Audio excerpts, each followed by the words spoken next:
பணம் சில ரகசியங்கள். போன வீடியோவில் பார்த்தீங்கன்னா 8வது சாப்டர் வரைக்கும் பார்த்துருந்தோம். இந்த வீடியோவில் 9வது சாப்டர்லேருந்து பார்க்க போகிறோம். 9வது சாப்டர் என்னன்னு பார்த்தீங்கன்னா பொன்சி திட்டங்கள் அப்படிங்கிறது தான் இப்போ பார்க்க போகிறோம். பிதாமகன் திரைப்படத்தில் சூர்யா, சிவாஜி, பத்மினி, ராதா என்று 3 படங்கள் வைத்து ஒரு டப்பாவுக்குள் போட்டு கட்டைகளை உருட்டுவார். பார்த்திருக்கிறீர்கள் தானே? நடிகர் கருணாஸும் மற்றொருவரும் கம்பெனி ஆட்கள். 5 ரூபாய் வைத்து 10 ரூபாய் சம்பாதிப்பார்கள்.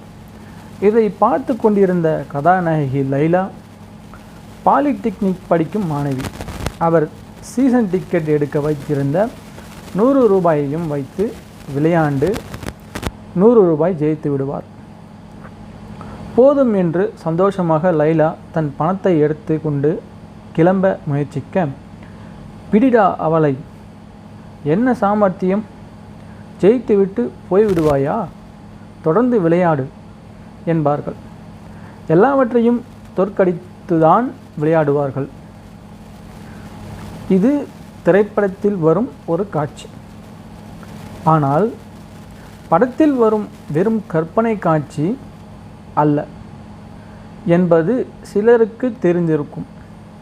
பல ஊர்களிலும் தெரு ஓரங்களிலும் இப்படி நடக்கவே செய்கின்றன. தெருக்களில் மட்டுமல்ல, பெரிய நகரங்களில் சூதாட்ட கிளப்புகளில் நடப்பதும் இப்படிதான்.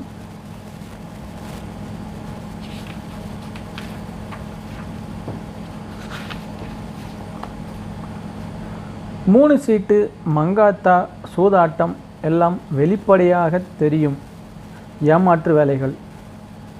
ஆனால் இவ்வளவு வெளிப்படையாக இல்லாமல் கொஞ்சம் கலர் ஜிகனாத்தால் சுற்றி விற்கப்படும் இப்படிப்பட்ட திட்டங்கள் பற்றி தெரியுமா? அவற்றின் பெயர்தான் பொன்சி திட்டங்கள். என்னதான் ஜிகனாத்தால் சுற்றி விற்றாலும் எங்களுக்கு தெரியாததா என்று கேட்கலாம். என்னதான் ஜிகனாத்தால் சுற்றி விற்றாலும் எங்களுக்கு தெரியாதா என்ன என்று கேட்கலாம். அதான் கன்ஃபியூஷனே தெரியல. ஒருவர் வியாபாரம் ஆரம்பிக்கிறார். இந்தாருங்கள், என் பணத்தையும் தருகிறேன், வியாபாரத்தில் சேர்த்து கொள்ளுங்கள் என்று சொல்லி சிலர் அவர்கள் சொந்த பணத்தை அவரிடம் கொடுக்கிறார்கள். அவர்களுக்கு வட்டி அல்லது லாபத்தில் பங்கு என்ற டிவிடெண்ட் ஆக அவர் எவ்வளவு கொடுப்பார்? அது கிடைக்கும் லாபத்தை பொறுத்தது என்கிறீர்களா? கரெக்ட், அப்படித்தானே செய்ய வேண்டும். அவர் வியாபாரத்தில் லாபமே வரவில்லை, என்ன செய்வார்? இது என்ன கேள்வி? அவரால் ஏதும் தர முடியாது என்று பதில் சொன்னால், அப்படி நடந்து கொண்டால் அவர் சராசரி மனிதர், நேர்மையான மனிதரும் கூட. ஆனால் சிலர் வித்தியாசமானவர்கள். அப்படி என்ன வித்தியாசமானவர்கள்? சில ஆண்டுகளுக்கு முன்பு நம் நாட்டில் ஒரு பெரிய கம்பெனி இருந்தது. அது ஈட்டியதை காட்டிலும் கூடுதலான பணத்தை அதன் லாபமாக மக்களுக்கும் அரசுக்கும் காட்டி வந்திருக்கிறது. காட்டிய லாபம் அளவுக்கு வருமான வரியும் கட்டியிருக்கிறது. ஒரு நாள் இதை அந்த நிறுவனத்தின் தலைவரே சொன்னபோதுதான் உலகுக்கு தெரிய வந்தது. பலருக்கும் கடும் அதிர்ச்சி. நிறுவனங்கள் அவை செய்யும் லாபத்தை குறைத்து காட்டி வருமான வரி ஏய்ப்பதுதானே வழக்கம், அதுதானே நடைமுறை. இது என்ன புது கதையாக இருக்கிறது என்று கேட்கிறீர்களா? அப்படி என்றால் உங்களுக்கு சத்தியம் கம்ப்யூட்டர் கதை தெரியாது என்றுதான் சொல்ல வேண்டும். அதன் தலைவர் ராமலிங்க ராஜு ஒப்புக்கொண்ட பித்தலாட்டம்தான் இது. லாபமே வராமல் பங்குதாரருக்கு, முதல் போட்டவருக்கு பெரும் தொகைகளை டிவிடெண்டாக கொடுப்பது எல்லாம் சின்ன மீன் போட்டு பெரிய மீன்களை பிடிக்கும் பம்மாத்து வேலைகள் எல்லாம் சரி. இது இப்படி நடந்து கொண்டிருக்கிறது என்று மற்றவர்களை விடுங்கள். அந்த நிறுவனத்தின் வெளி ஆடிட்டர்களுக்கே கண்டுபிடிக்க முடியவில்லை.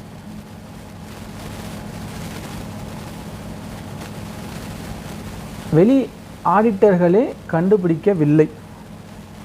எப்படிப்பட்ட ஜிகனாத்தால் சுற்றல் பாருங்கள். அவர் இப்போது குற்றவாளி, சிறை தண்டனை, அவரது சொத்துக்கள் பறிமுதல், முடக்கம்,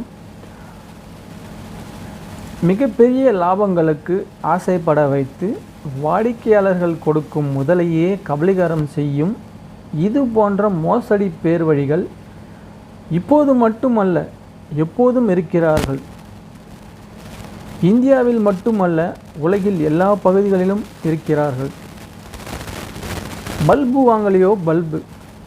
1637 டச்சு நாட்டில் துலிப் பல்ப் என்ற பொருள் எவரும் நம்ப முடியாத அளவு விலை உயர்ந்தது. பலரும் அதை பைத்தியம் போல என்ன விலையானாலும் வாங்கினார்கள்.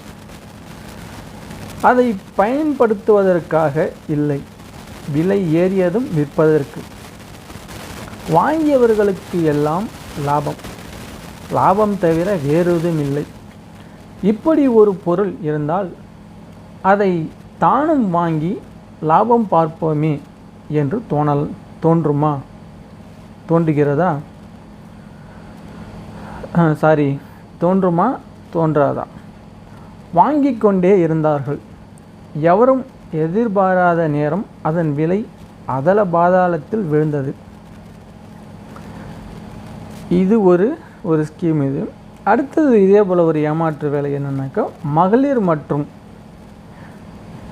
அப்படின்னு சொல்லிட்டு இது ஒரு இது 1880 சாரா ஹெவி எனும் பெண்மணி அமெரிக்காவின் போசன் நகரில் லேடிஸ் டெபாசிட் கம்பெனி என்று ஒரு கம்பெனி நடத்தி பெண்கள் மட்டுமே டெபாசிட் செய்யலாம் என்று சொல்லி கொடுத்த டெபாசிட்டுகளுக்கு மாதம் 8% வட்டி கொடுத்திருக்கிறார்.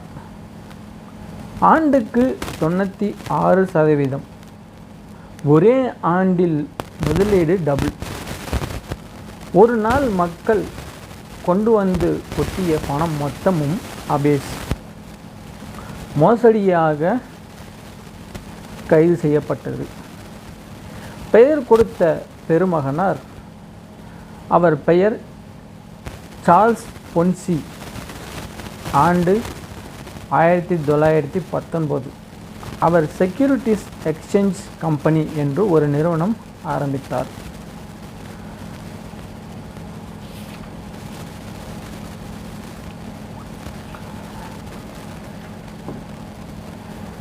அந்த நிறுவனம் செய்த வியாபாரம் குறைந்த விலைகளில் கிடைக்கும் தபால் ஸ்டாம்புகளை வெவ்வேறு நாடுகளில் ஆட்கள் வைத்து வாங்கி அவற்றை வெவ்வேறு நாடுகளில் விலைகள் உயரும் போது விற்பது. இப்போதைய காலம் போல அப்போதெல்லாம் ஸ்டாம்புகளும் தபால் கட்டணங்களும் குறிப்பிட்ட காலத்துக்கு நிலையாக இருப்பதில்லை. பங்கு விலைகளைப் போல அவ்வப்போது மாறும். ஆக இவர் திறமையாக செய்ததில் இவரது நிறுவனமான செக்யூரிட்டிஸ் எக்ஸ்சேஞ்ச் கம்பெனி பெரும் லாபம் பார்த்திருக்கிறது. அதனால் அவரது நிறுவனத்தில் முதலாக பணம் போட்டவர்களுக்கு நல்ல டிவிடெண்ட் கொடுத்திருக்கிறார். எவ்வளவு என்றால் 100 ரூபாய் போட்டவருக்கு 45 நாட்களில் 50 ரூபாயும், 90 நாட்களில் 100 ரூபாய். ஆம், 100 போட்டால் 100, 3 மாதத்தில் இரட்டிப்பு. கேட்கவா வேண்டும்? இவரிடம் பணத்தை கொண்டு வந்து கொட்டினார்கள். மனுஷன் சளைக்கவில்லை, சொன்னபடி கொடுத்தார். அது எப்படி சாத்தியம்? அவ்வளவு லாபமாக வந்தது? அவர் லாபத்தில் இருந்து கொடுக்கவில்லை. சொல்லப்போனால் அவர் ஸ்டாம்ப் வியாபாரம் செய்தது பெயருக்கு தான். பிறகு எப்படி அவ்வளவு கொடுக்க முடிந்தது? அதான் புதிதாக மக்கள் கொண்டு வந்து அவர்கள் பணத்தை கொட்டினார்களே, அதிலிருந்து தான் எடுத்து கொடுத்தார். மக்களுக்கு அதெல்லாம் தெரியாது. அதுவும் 100 ஆண்டுகளுக்கு முன்னால் என்றால் பார்த்து கொள்ளுங்கள். இறுதியில் 1920 வரை இந்த கதை ஓடியது. பின்பு புகார்கள் எழ அரசின் விசாரணை நடந்து விஷயம் வெளிச்சத்துக்கு வந்தது. அதன் பிறகு இப்படி வியாபாரமே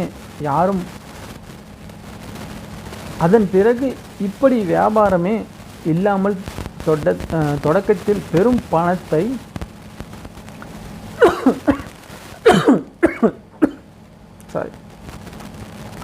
அதன் பிறகு இப்படி வியாபாரமே இல்லாமல் தொடக்கத்தில் பெரும் பணத்தை மக்கள் செய்யும் முதலீட்டுக்கு வருமானமாக கொடுத்து ஈர்ப்பது.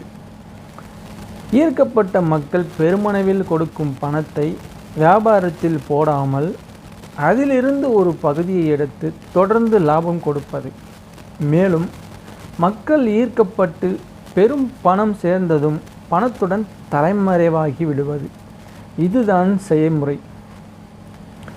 இந்த முறை திட்டங்களுக்கு முதலில் தொடங்கி வைத்தவரின் பெயரான பொன்சி என்பதையே வைத்துவிட்டார்கள். பெரிய மனிதர் செய்த வேலை. ஆண்டு 2008. பெயர் பெர்னி மாடாஃப். இவர் நடத்தியது பொன்சி திட்டம் என்பது வெளிவராமலே இருந்திருக்கிறது. எவ்வளவு காலம் தெரியுமா? 17 ஆண்டுகள். இந்த மனிதர் இத்தனைக்கும் அமெரிக்கா பங்கு சந்தைகளில் ஒன்றான நேஸ்டாக்குக்கு 1990, 1991, 1993 என்று 3 ஆண்டுகள் சேர்மேனாகவே இருந்திருக்கிறார். பங்கு சந்தையில் டெரிவேட்டிவ்ஸ் என்று ஒரு வகை வர்த்தகம் பெரும் லாபம் அல்லது பெரும் நஷ்டம் தர வல்லது. அதில் ஸ்பிளிட் ஸ்ட்ரிக் கன்வர்ஷன் என்கிற ஒரு வரிசையில் தான் பிரமாதமான லாபம் செய்வதாக பெர்னி மேடாஃப் என்பவர் விளம்பரம் செய்தார். அவர் அப்படி சொல்ல கணக்கு காட்ட அவரது ஹெட்ஜ் ஃபண்டுக்கு பணம் வந்து கொட்டியது. பலரும் சேர்ந்தார்கள். புதிதாக சேருபவர்கள் கட்டும் பணத்தை வியாபாரத்தில் போடாமல் ஒரு தனி கணக்கில் போட்டு அதிலிருந்து லாப பகிர்வு என்ற பெயரில் பெரும் பணம் கொடுத்தார். மற்ற நிறுவனங்கள் நஷ்டம் என்று சொல்லிக் கொண்டிருக்கையிலும் அவர் லாபம் ஈட்டுவதாக சொல்லி 15 முதல் 18% வரை வட்டி கொடுத்து கொண்டிருந்தார். அவர் ஃபண்டில் போட்டு வைத்தால் நல்ல வருமானம் கிடைக்கும்.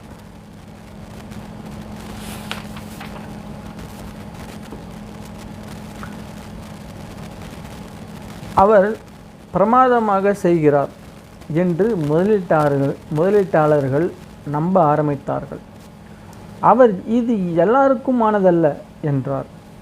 சிலர் கொண்டு வந்த பணத்தை ஏற்க மறுத்தார். இதனாலும் அதிகமான பணத்தை ஈர்த்தார். பல ஆண்டுகளுக்கு பணம் வந்து கொண்டே இருந்தது. அவரும் லாபம் ஈட்டாமலே புதிதாக சேருபவர்கள் கட்டும் முதல் பணத்தில் இருந்து ஏற்கனவே சேர்ந்தவர்களுக்கு லாப பகிர்வு என்ற நல்ல அளவு பணம் கொடுத்தார். இப்படியே எல்லாம் போய்கொண்டிருந்த போது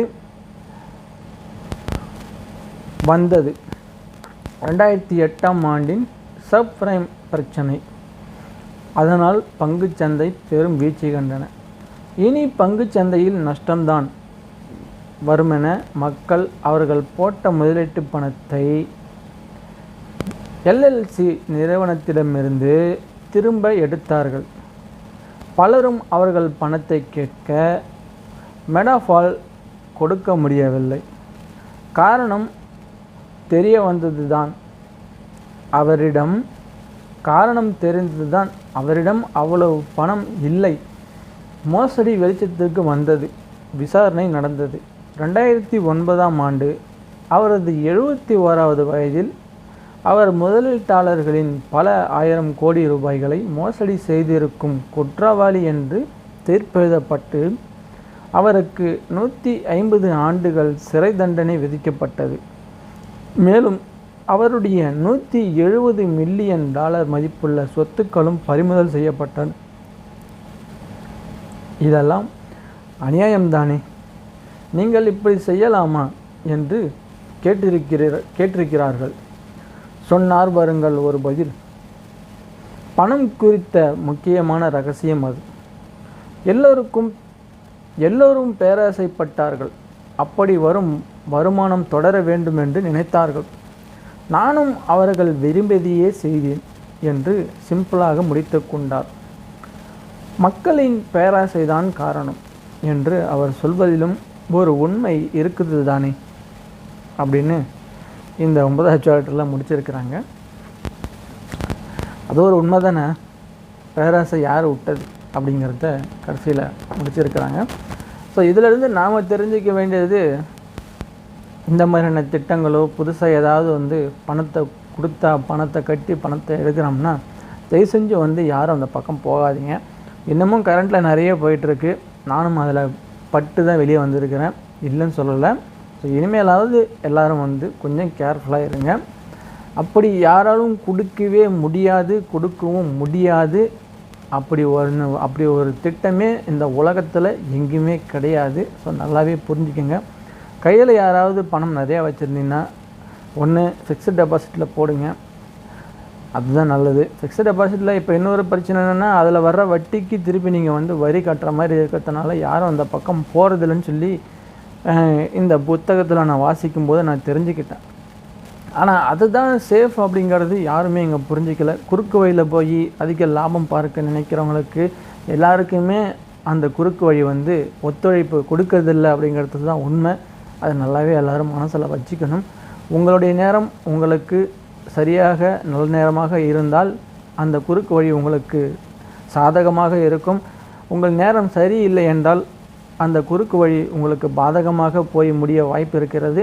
அதே பாதகமாக இருக்கிறது என்பதற்காக அதையே தொடர்ந்து செய்து கொண்டிருந்தால் அது எப்போது வேண்டுமானாலும் உங்களுக்கு எதிராக பாதகமாக திரும்ப வாய்ப்புகள் நிறைய இருக்கிறது. அடுத்த வீடியோவில் பார்க்கலாம்.